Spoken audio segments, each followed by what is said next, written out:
कभी कभी इंसान अपनी चारों तरफ से इस तरह परेशानी में घिर जाता है कि उसी परेशानी को दूर करने के लिए जल्दबाजी में एक गलत निर्णय ले लेता है, लेकिन उसी एक गलत निर्णय से पूरा का पूरा परिवार भी तबाह हो जाता है। आज की घटना में सेम ऐसा ही हुआ, जिस वजह से एक गलत फैसला ऐसा लिया गया कि पूरा इंसानियत भी शर्मसार हो गया। आज की घटना में क्या था, आज की घटना में क्या हुआ, इस घटना की आप पूरी सच्चाई जानने के लिए इस वीडियो को आप लास्ट तक ज़रूर देखिएगा। नमस्कार दोस्तों, मैं प्रदीप कुमार आपको इस टेढ़ी बात चैनल पे मैं स्वागत करता हूं। दोस्तों आज की यह जो सच्ची घटना है, यह घटना है उत्तर प्रदेश का एक ज़िला पड़ता है उन्नाव और ठीक उसी का थाना पड़ता है हाजीपुर और उसी का एक गांव लगता है अतरी गांव। मैं बात कर रहा हूं 17 मई 2019 का दिन होता है। तो उसी दिन आसमान में काफ़ी घने बादल छाए हुए थे, लेकिन कुछ बूंदाबांदी हो रहा था। लेकिन उसी गांव का रहने वाला अरविंद होता है, जो अपने खेतों में जाकर तरबूज और खरबूजे जो होता है तोड़ कर ले जाकर बाज़ारों में अच्छे भाव से बेचता है। लेकिन उसी दिन जब सुबह के टाइम अपने खेत में गया तो कुछ खरबूजे तोड़ रहा होता है, तो उसी भी देखता है उसके ही सामने कुछ जो होते हैं कुत्ते एक गड्ढे का चक्कर लगा रहे होते हैं। अरविंद सोचता है कि यहाँ पर कुत्ते क्यों, क्या कारण है चक्कर लगा रहे हैं, और तुरंत ही खरबूजा जो होता है छोड़कर उसी समय कुत्तों के पास पहुँचता है। तो देखते हैं कुत्ते जो होते हैं उस गड्ढों को काफ़ी जो होते हैं गहरे अपने पैरों से खोद चुके होते हैं, और उसी गड्ढे में एक जो होता है व्यक्ति का सौ का एक हाथ और एक पैर दिखता है। तुरंत ही वह काफ़ी सहम से जाता है। सहम से के बाद तुरंत ही अरविंद जो होता है अपने ही गांव अतरी में भागता है। भागने के बाद लोगों को चिल्लाकर अपने खरबूजे के खेत में मिली उस शव के बारे में लोगों को जानकारी देता है। लेकिन जैसे जैसे लोगों के कानों में इस चीज़ की सूचना पड़ता है, तुरंत ही अरविंद के खेतों में उस खरबूज के खेत में पहुँचते हैं। लोग काफ़ी भीड़ लगा लेते हैं। भीड़ लगाने के बाद जो होता है लोग तरह तरह के उस तरह गड्ढे को देखते हैं और उसकी बातें भी करना शुरू कर देते हैं। तभी उसी में से एक व्यक्ति होता है जो चौकीदार होता है। चौकीदार तुरंत ही अपने नज़दीकी पुलिस थाने हाजीपुर में फ़ोन कर देता है। हाजीपुर में फ़ोन करने के बाद वहाँ के चौकी इंचार्ज होते हैं आमिद और हसन, दोनों जैसी घटना के बारे में सुनते हैं। तुरंत ही अरविंद के खेत में पहुँचते हैं। देखते काफ़ी ज़्यादा भीड़ लगा हुआ है और उन्हीं के साथ लगभग 2-3 कांस्टेबल भी होते हैं। भीड़ को हटाते हैं। भीड़ के हटाने के बाद उसी गड्ढे के पास पहुँचते हैं। देखते हैं जो होता है वहाँ पर काफ़ी गीला हुआ है। गीले हुए मिट्टी को हटाते हैं। कांस्टेबल जब हटाते तो वहाँ पर एक जो होता है युवती का बॉडी निकलता है। बॉडी को बाहर निकालते हैं, लेकिन मिट्टी जो होती है युवती की बॉडी पर काफ़ी बुरी तरह से लिपटी हुई है। गांव के द्वारा जो होता है पानी मंगाया जाता है। पानी के ही अब उस युवती की बॉडी को धोया जाता है। तभी देखते हैं लगभग 4 से 5 दिन पहले लग रहा है इस गड्ढे में गाड़ा गया था, और देखने में लग रहा था इस युवती का उम्र जो है या 19 से 20 साल के आसपास है। और पुलिस जो होती है उसी समय इस बॉडी का अच्छे से पंचनामा करती है। पंचनामा करने के बाद तुरंत ही इस चीज़ की सूचना वहाँ के बड़े अधिकारी को देते हैं। बड़े अधिकारी जो होते हैं तुरंत ही अपने से बड़े अधिकारी को देते हैं। सभी लोग वहाँ कुछ देर बाद पहुँचते हैं। पहुँचने के बाद तुरंत पुलिस जो लोगों से पूछताछ करती है क्या इस लड़की को, इस युवती को कोई जानता है। लेकिन वहाँ पर अरविंद जो होता है पहले तो मना कर जाता है, लेकिन आसपास जितने भी लोग खड़े होते हैं सभी लोग उस युवती को पहचानने से मना कर देते हैं। तभी थाना प्रभारी होते हैं। थाना प्रभारी जो होते हैं तुरंत ही उस लड़की का फ़ोटो जो होता है खींच कर तुरंत ही सोशल मीडिया पे डाउनलोड कर देते हैं। साथ में व्हाट्सएप ग्रुप में भी भेज देते हैं, और उसको जो होता तुरंत ही अपने जो होता नज़दीक जितने भी थाने होते हैं सब में वायरलेस के द्वारा सूचना दे ही देते हैं। तभी कुछ देर बीतता है। इस चीज़ की खबर जो है पूरे एरिया में एक आग की तरह फैल गई होती है। कुछ ही घंटे बीतते हैं। उसी समय माखी थाने से फ़ोन आता है। फ़ोन आने के बाद थाना प्रभारी फ़ोन को रिसीव करते हैं। वहाँ के इंस्पेक्टर बताते हैं कि साहब 14 मई को हुई पंडित खेड़ा के रहने वाले राकेश लोध होते हैं। उनकी बेटी होती है सरिका, जिसकी उम्र होती है लगभग वही 19 से 20 साल के आसपास। उन्होंने अपनी बेटी का गुमशुदा का मुकदमा ही हमारे थाने में दर्ज कराया है। अब जैसे ही हाजीपुर के पुलिस थाने को यह खबर लगती है, तुरंत ही उसी घटनास्थल से ही अब उसी समय लोधी थाने से संपर्क करते हुए बोल देती है एक बार जाइए आप राकेश के पूरे घर परिवार वालों को इस चीज़ के बारे में जानकारी दीजिए। जैसे ही माखी के थाना प्रभारी को यह खबर लगता है, तुरंत ही उसी समय राकेश लोधी के घर जाते हैं। राकेश लोधी के घर जाने के बाद उनके बेटी के बारे में बताते हैं। बताने के बाद जो होता है राकेश और साथ में उनकी पत्नी होती है रेनू और उनके बच्चे होते हैं, सभी मिलकर लगभग गांव से 3 किलोमीटर दूर पड़ता है उत्तरी गांव। उसी गांव में पहुंचते हैं, देखते काफ़ी ज़्यादा भीड़ लगा हुआ है। राकेश भीड़ हटाते हैं, उस भीड़ के तहत जो होता है अंदर दाखिल होते हैं, देखते हैं कि वहाँ पर एक युवती का डेड बॉडी पड़ा हुआ है। और जैसे ही राकेश देखते हैं तुरंत ही वहीं पर दहाड़े मार कर चीखला चिल्लाना शुरू कर देती है। और साथ में उस युवती की माँ होती है रेनू, वो भी दहाड़े मारकर वहीं पर चीख चिल्ला रही होती है। पुलिस को समझने देर नहीं लगती कि यार राकेश की बेटी सरिका ही होगी, इसीलिए पुलिस जो होती है अब उसी समय राकेश से कुछ पूछताछ शुरू कर देती है। जब पूछताछ शुरू कर देती है तो राकेश जो होते हैं अपने गमछे से अपना आंसू पोंछते हुए कहने लग जाते हैं, अब हमें पूरा विश्वास है घोघी रौतापुर के ही रहने वाले हैं सुंदर लाल, उन्हीं के साथ हमारा आज से कुछ दिन पहले ही झगड़े तकरार हुए हैं।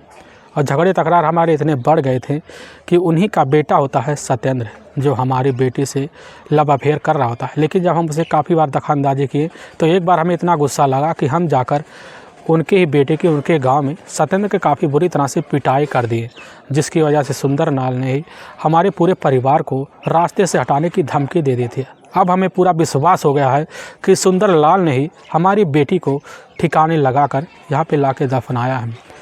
पुलिस उसी समय राकेश के तहरीर पर जो होता है सुंदर लाल के विरुद्ध हत्या का मुकदमा दर्ज कर लेती है। दर्ज करने के बाद पुलिस की टीम उसी समय उठा के सरिका के बॉडी को अपने ही नज़दीकी सरकारी अस्पताल जो होता है उन्नाव में भेज देती है। उन्नाव में भेजने के बाद पुलिस की टीम अब सबसे पहले मकसद ये होता है कि सुंदर लाल को जल्द से जल्द अपने कस्टडी में लिया जाए। पुलिस की टीम जाती है, सुंदर लाल को ही उसके ही गांव उसके ही घर से अपने कस्टडी में लेती है। कस्टडी में लेने के बाद थाने ले आती है। पुलिस सुंदर लाल से पूछने लग जाती है कि आखिर तुमने उनकी बेटी की हत्या क्यों किया। सुंदर लाल तुरंत ही रोते हुए अवस्था में कह देते हैं, साहब हमें राकेश पूरी तरह से अपने षड्यंत्र में फंसाना चाह रहा, हमने उनकी बेटी के साथ ऐसा कुछ नहीं किया, हमारे ऊपर खुद ही पहाड़ टूट पड़ा है। क्योंकि हमारा बेटा सत्येंद्र जो होता है 7 मई को ही हमसे घर बता के आ गया था, हम कि जा रहे माखनपुर में ही एक मेडिकल स्टोर से दवा लेने के लिए। लेकिन पूरा शाम हो गया, हमारा बेटा सत्येंद्र वापस नहीं लौटा है। जब ना लौटा, लगभग 2 से 3 दिन बीत गया, तो अपने नज़दीकी पुलिस थाना घाट में जाकर अपने बेटे का गुमशुदा का मुकदमा दर्ज करवा दिया था। अब जैसे ही उनकी बात सुनती है, सुनने के बाद पुलिस तुरंत ही सोचने पर मजबूर हो जाती है, हो सकता है इनके बेटे के साथ कहीं ऑनर किलिंग का तो मामला नहीं है। पुलिस उसी समय अब जो होता है सुंदर लाल को ही समझा बुझाकर उनके घर भेज देती है। और पुलिस का जो होता है उसी समय मकसद बना लेती है कि हमें जल्द से जल्द सुंदर लाल के बेटे को सत्येंद्र को तलाशी करना, इसके लिए चाहे जो भी हमें करना पड़े। पुलिस सत्येंद्र के अता पता लगाने के लिए 2 टीमों का गठन करती है। दोनों टीमें जो होती हैं सत्येंद्र का पता लगाने के लिए वहाँ पास के इलाके में लग जाती हैं, काफ़ी मेहनत करते हैं। तभी 18 मई उन्नाव के ही कोतवाली में थाना प्रभारी होते हैं, उनको पता लगता है कि हरि प्रसाद ने सूचना दिया है कि 8 मई को ही इसी जो होता मंगरावा रेलवे ट्रैक होता है, उसी ट्रक पे एक व्यक्ति का कटी हुई डेड बॉडी मिली थी। और जैसे मिली थी इस चीज़ की सूचना जो होता है थाना प्रभारी को पता लगता है। थाने प्रभारी जो होते हैं उसी समय हाजीपुर की टीम सहित वह उसी समय जाकर अब थाने में पहुँचते हैं। उन्नाव थाने में पहुँचने के बाद पुलिस से जो होता है उसी समय वह उस बॉडी का जो होता है पोस्टमार्टम रिपोर्ट और साथ में फ़ोटो लेते हैं। फ़ोटो लेने के बाद चीज़ की सूचना जो होता है अब सत्येंद्र के जो पिता होते हैं सुंदर लाल को देते हैं। सुंदर लाल सुनते हैं, तुरंत ही थाने में पहुंचते हैं। थाने में पहुंचने के बाद उस फ़ोटो को देखकर उसको उस कपड़े में लेते हैं तो देखते तुरंत ही सुंदर लाल वहीं पर दहाड़े मार चीखना चिल्लाना शुरू कर देते हैं। तुरंत पुलिस जो होती है अब समझ जाती है कि जो है सुंदर लाल का ही बेटा सत्येंद्र था। और पुलिस जब पोस्टमार्टम रिपोर्ट देखती है, पोस्टमार्टम रिपोर्ट में पूरा साफ पता चल जाता है कि पहले जो होता है सत्येंद्र का गला दबाकर हत्या कर दिया था, बाद में रेलवे ट्रक पर लाके डाल दिया गया था। पुलिस समझ जाती है कि यह सोची समझी साजिश के तहत जो होता है सत्येंद्र की हत्या की गई थी। लेकिन कुछ ही वक्त बीतता है, कुछ वक्त बीतने के बाद जो होता है सारिका के भी पोस्टमार्टम रिपोर्ट आ जाता है। इसी रिपोर्ट में यहाँ भी पता चल जाता है कि सेम सत्येंद्र की तरह ही जो होता है सारिका का भी हत्या कर दी गई थी। अब पुलिस दोनों मामलों को एक ही नज़र से देखना शुरू कर देती है, क्योंकि दोनों जो लोग थे वह एक प्रेमी और प्रेमिका थे। हो सकता है इनके घर में रंजिश की वजह से किसी ने इनकी बेरहमी तरीके से सोची समझी साजिश के तहत हत्या कर दी हो। अब पुलिस इसी केस में लग जाती है और जब लगती है तो पुलिस जो होती है अब सरिका के ही गांव में जाती है, लोगों से पूछताछ करती है, आस पड़ोस के लोगों से पूछताछ करती है तो लोग उनके सामने एक चौंकाने वाली बात बता देते हैं। कहने लग जाते हैं कि साहब हमें नहीं पता कि सरिका के साथ क्या हो गया और कहाँ है। पुलिस जैसी आप बात सुनती है, पुलिस समझ जाती हो ना हो, राकेश लोधी जो है पुलिस के सामने पूरी तरह से कुछ ना कुछ सच्चाई छुपा रहा है। इसी बिना पर पुलिस की टीम जो होती है अब और कड़ी जो होती है मेहनत करती है। मेहनत करने के बाद मुखबिर लगाती है। लगाने के बाद पुलिस जो होती है अब आस पड़ोसियों को, लोगों के ऊपर काफ़ी दबाव मारती है। उनके सामने जो सच्चाई निकल कर आता है, इसी बिना पर पुलिस की जो टीम होती है 20 मई 2019 को अब जो होता है राकेश लोधी को और साथ में उनकी पत्नी होती है रेनू को, दोनों को इसी शक के बिना पर अपने कस्टडी में लेती है। कस्टडी में लेने के बाद पुलिस की जो टीम होती है इन्हीं के सामने पहले एक सोची समझी चाल चलती है। इसी चाल के तहत जो होता है राकेश और रेनू जो होते हैं दोनों अलग बैठा कर इनसे पूछताछ शुरू कर दिया जाता है। करने के बाद काफ़ी कड़ी मेहनत करती है पुलिस, और जब कड़ी मेहनत करती है, जब अपना पुलिस रंग दिखाती है दोनों के ऊपर, तो पुलिस के सामने जो होता है सत्येंद्र और सरिका का जो हत्या का जुल्म कबूल करते हैं। इससे सुनने के बाद लोगों को अपने कानों पर विश्वास नहीं होता है। असल में उत्तर प्रदेश का ज़िला पड़ता है उन्नाव और उसी का थाना लगता है माखी थाना, और ठीक उसी का गांव पड़ता है पंडित खेड़ा। वहीं के रहने वाले होते हैं राकेश लोधी, उनकी पत्नी होती है रेनू।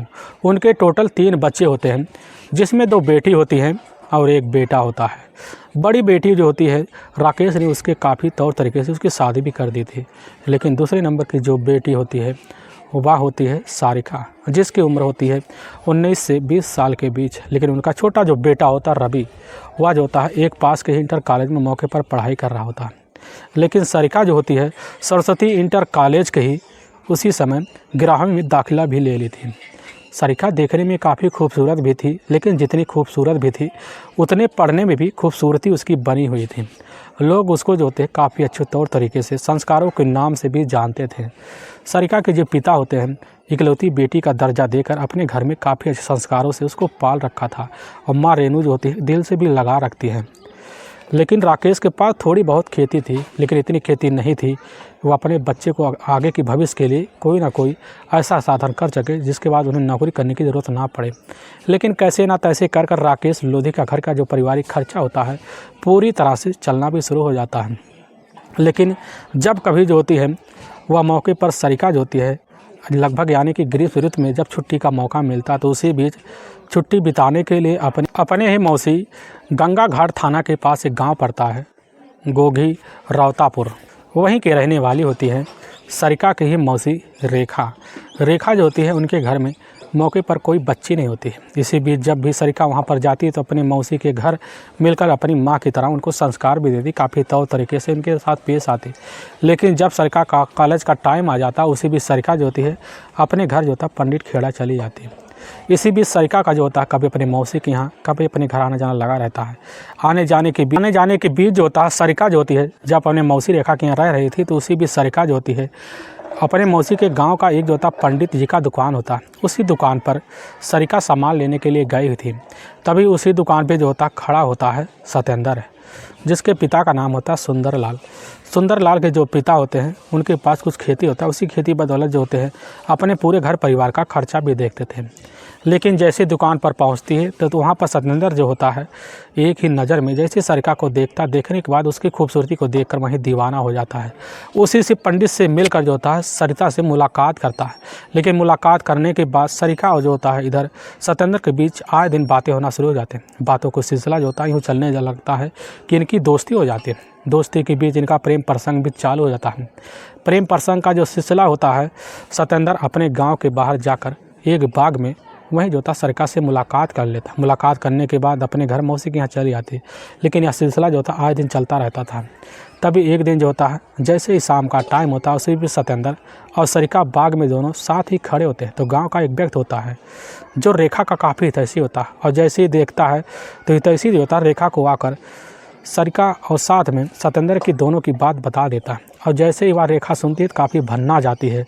वह सोचने लग जाती है कि अगर हमारा किसी दिन बदनामी हो गई तो हम तो कहीं मुंह दिखाने लायक नहीं रहेंगे।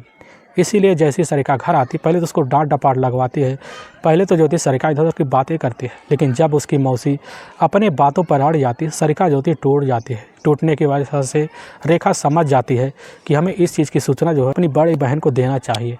तुरंत जो होती है रेखा अपनी बड़ी बहन रेनू को खबर देती है। जैसे ही खबर देती है तो रेनू तुरंत ही भन्ना आ जाती है और रेनू को द्वारा ही इस चीज़ की खबर अब जो होता है राकेश को दिया जाता है। राकेश जैसे ही खबर पाता है तुरंत ही उसके जो होता लगता है गुस्सा 7वें आसमान पे पहुंच गया। पहुंचने की वजह से वहीं भड़क जाता है। भड़कते ही तुरंत ही अब जो होता है अपनी पत्नी रेनू को लेकर दूसरे ही सुबह के टाइम घोघी रौतापुर पहुंच जाता है। और जैसे ही पहुंचता है तो घर में जो होती है वहीं पर सरिका मौजूद होती है। तुरंत ही उससे पूछताछ शुरू करते हैं। पहले सरिका जो होती है अपने आप को बचाने की काफ़ी कोशिश करती है, लेकिन जब राकेश समझ जाते हैं कि हमारी बेटी पूरी तरह से झूठ बोल रही है, इसी बिना से राकेश जो होते हैं अपनी बेटी का वहीं ज़ोर से पिटाई कर देते हैं। पिटाई करने के बाद तुरंत अपने ही उसी बाइक पे बैठा कर अपने गांव पंडित खेड़ा ले आते हैं। पंडित खेड़ा ले आने का अपनी बेटी को बाहर निकलना दुश्वार कर देते हैं। लेकिन सरिका जो होती है अपने अंदर काफ़ी जो होता है इतनी दर्द सहकर अपने घर में बैठी रहती कि उसको जो होता है अपने प्रेमी सत्येंद्र की जुदाई बर्दाश्त नहीं हो पा रही थी। इसीलिए सत्येंद्र भी जो होता है अपने गांव में घुट घुट कर ज़िंदगी जी रहा होता है। तभी जो होता है दुकानदार के पास जाता है, उसी से सरिता से कंटेंट करने की काफ़ी मेहनत करता है। तभी पंडित जी उसी समय जो होता है सत्येंद्र से मिल जाते हैं। सत्येंद्र जो होता है पंडित के थ्रू सरिका को एक मोबाइल दिला देता है। सरिका जैसे ही किसी तरह नई मोबाइल पाती तो खुशियों से उछल पड़ती है। उसके खुशियों का कोई ठिकाना रहता।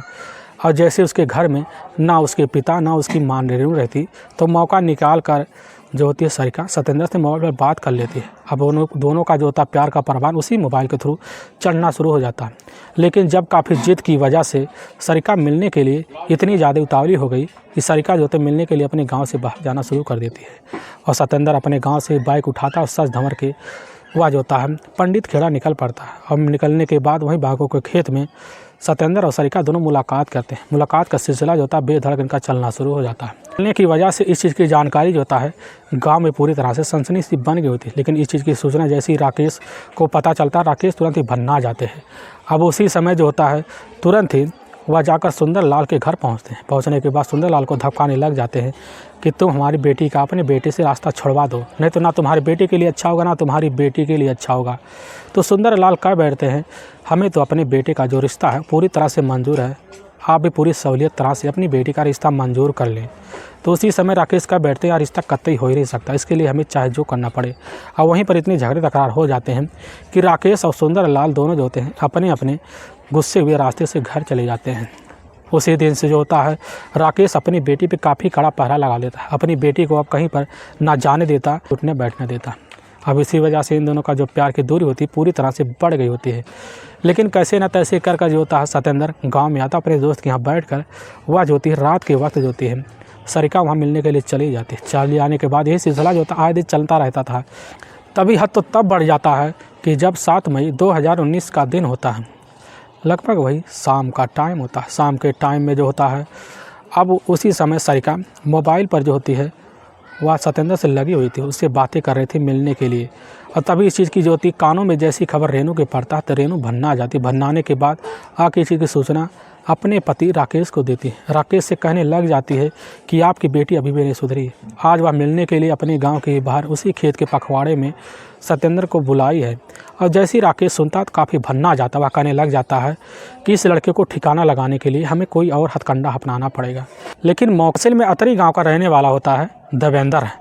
देवेंद्र जो होता है असल में उनका ही भांजा लगता है।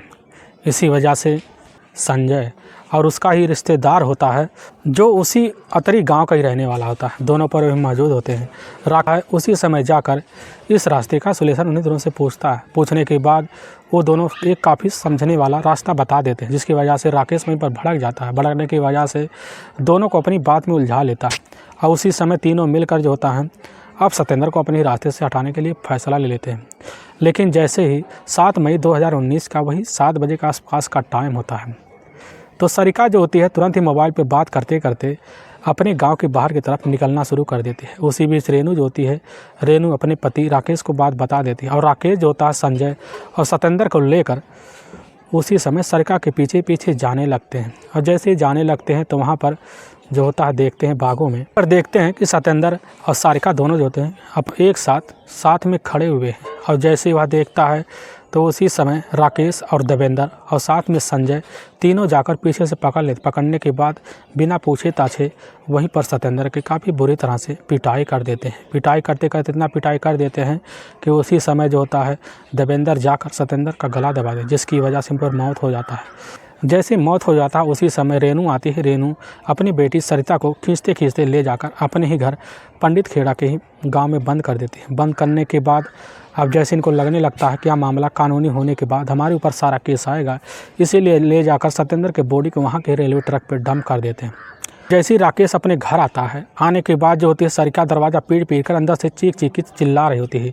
इसी बीच जो होता है वह उसी समय राकेश काफ़ी सहम सा जाता है। वो सोचने लग जाता कहीं हमारी बेटी अगर किसी के सामने पोल खोल दी तो हम कहीं का मुंह दिखाने लायक बचेंगे नहीं, पूरा परिवार जो होता है कानून की गिरफ्त हो जाएंगे। इसीलिए तुरंत जो होता है राकेश, जो उसकी बहन होती है, असल में वह होती है सावित्री, जो कानपुर के ही नवाबगंज के रहने वाली होती है, तुरंत ही बहला फुसला कर उसी समय सरिका को अपने ही बहन के पास भेज देती है। लेकिन जब सरिका वहाँ पर जाती है, जाने के बाद वहाँ चिल्ला कर ज़ोरों से शोर शराबा करना शुरू कर देती है। और सावित्री जैसे सुनती है तुरंत वहीं पर काफ़ी भन्ना जाती है। वह कहने लग जाती है कि देखो जो है तुम्हारी बेटी मानने वाले नहीं है। और वहीं पर मौजूद होते हैं सभी लोग, देवेंद्र और संजय और साथ में रेनू और साथ में राकेश, तीनों जैसे इस बात को सुनते हैं। सुनने के बाद अपनी बेटी को काफ़ी समझाते हैं। समझाते लगभग 4 दिन का वक्त बीत जाता है। बीतते जब राकेश को लगने लगता है कि हमारी बेटी बिना हमें सज़ा दिलाए मानेगी नहीं, इसीलिए तुरंत जो होता है राकेश और संजय और दुर्गेश और साथ में रेनू चारों मिलकर तुरंत ही अपनी बेटी को रास्ते से हटाने का फैसला लेते हैं। फैसला लेने के बाद जो होता है 14 मई 2019 का दिन होता है, शाम का टाइम होता है। शाम के टाइम में ही नवाबगंज से ही 2 मोटरसाइकिल लेकर उसी समय सत्येंद्र, एक बाइक पे होते हैं दुर्गेश और साथ में जो होता है सरिका के पिता राकेश, और दूसरे बाइक पे जो होते हैं वह होता है संजय चलाने वाला और उसकी माँ रेनू और साथ में सरिका। दोनों उसी समय बाइक पे बैठकर जो होता है सरिका से बोलकर पंडित खेड़ा के लिए निकल पड़ते हैं। और जैसे निकल पड़ते हैं लगभग गांव से 1 किलोमीटर पहले ही वहां एकदम अंधेरा हो जाता है, तभी उसी में अपनी बाइक रोक देते हैं।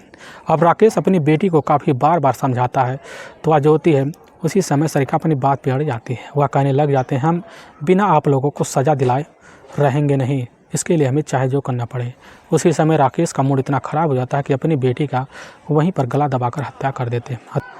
असल में अतरी गांव का ही रहने वाला आता है दुर्गेश जो होता है तुरंत ही उसी समय राकेश की बात को सुन लेता। सुनने के बाद वह जाता अपने घर से एक फावड़ा लेता। फावड़ा लेने के बाद जाकर वहीं झाड़ी में एक गड्ढा खोद कर ले जाकर जो होता है उसी समय सरिका के बॉडी को डंप कर देते हैं। अब डंप करने के बाद पूरी जो रात बचता है उसी रात को आकर दुर्गेश के घर बिताते हैं। सुबह का टाइम होता है तो संजय और राकेश और जो होता है रेनू तुरंत ही अपने अपने घर चले जाते हैं। लेकिन वाकई में दोस्तों पुलिस के सामने जैसे सच्चाई निकल के आता है, उसी बिना पर पुलिस की जो टीम होती है अब जाकर संजय और दुर्गेश को ही उसी उतरी गांव से उसको कटरे में लेते हैं। कटरे में लेने के बाद पुलिस की टीम इन चारों को ले जाकर वहां के ही कानपुर के कोर्ट में पेश करती है। कोई धारा मुकदमा दर्ज करके ले जाकर इन चारों को जेल में डाल देते हैं। दोस्तों हमें इस घटना का सुनाने का उद्देश्य किसी को परेशान करना नहीं है और ना ही किसी को दिल को ठेस पहुँचाना है, बल्कि आपको यह बताना है कि आप जहां भी रहें आप सावधान हो, सतर्क जरूर है। दोस्तों अगर आपको वीडियो पसंद आ रहा है तो इस वीडियो को आप ज़्यादा से ज़्यादा शेयर और सब्सक्राइब जरूर करें, जिससे हम आपके बहुत आभारी रहेंगे। फिर मिलेंगे एक नए एपिसोड के साथ, तब तक के लिए जय हिंद और जय भारत।